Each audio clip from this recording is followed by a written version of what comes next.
Meanwhile, Floyd Shivambu has accepted the termination of his membership and says he has no intention to appeal the party's decision. Political analyst Dr Ebrahim Harvey weighs in on these developments. Doc, thank you so much for your time and for joining us this morning. What would you say are the broader political implications of Floyd Shivambu's departure, now the official termination of his membership, and now the formation of a new movement like Maibuya Convention? Hi, good morning. Thanks for this opportunity and good morning to the viewers. No, to respond to your question is very loaded. It's such a, I don't know, honestly, I don't know if Shivambu is suffering from some political insanity. He certainly needs to have his political head read. Just try to look at what has happened here. I think it's going to obviously have some big implications for MK going forward because of what he alleges has happened. And the interesting thing, however, if you listen to the chairperson and other leading figures, the very strange thing is that if Shivambu is now making these allegations, he's 10 months there now with MK. Why didn't he raise it all along? Why was there nothing said? The same thing with EFF. Look at how he left EFF and then how he accused EFF of authoritarianship and probably meaning Malema, etc. He had a very close relation with Malema. Why didn't he discuss those issues and deal with it? Then he goes to MK and then, very foolishly goes off to Bushiri, fugitive from justice in Malawi. It's such counterproductive, It's like almost somebody looking for trouble. And then lost a very important strategic position of General Secretary of MK. He could have did so well and probably even climbed to the top of MK as president, really. They were very impressed with him. That's why they brought him over. I'm sure there were discussions with Shivambu, even while he was with the EFF. Don't forget he was KZN convener for EFF. So, it's really shocking. But the big question is, and you'll see I don't know if it's there nostalgia.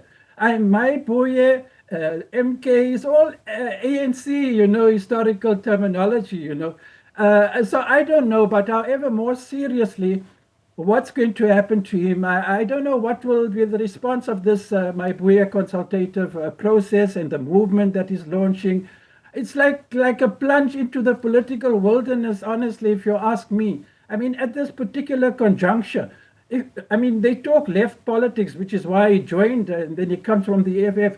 There's already a fracturing of the left outside of the ANC. The EFF comes from the ANC, MK comes from the ANC. So what is he hoping to achieve? I cannot understand, honestly, I cannot fathom what is in the mind of Shivambu and what he's hoping to achieve, particularly at this crisis-ridden conjuncture. I really don't think that Shivambu is going to get a considerable and very significant mass response and reaction to this consultation movement that he has launched. And one has to really question his political sanity. Look what he did with the EFF.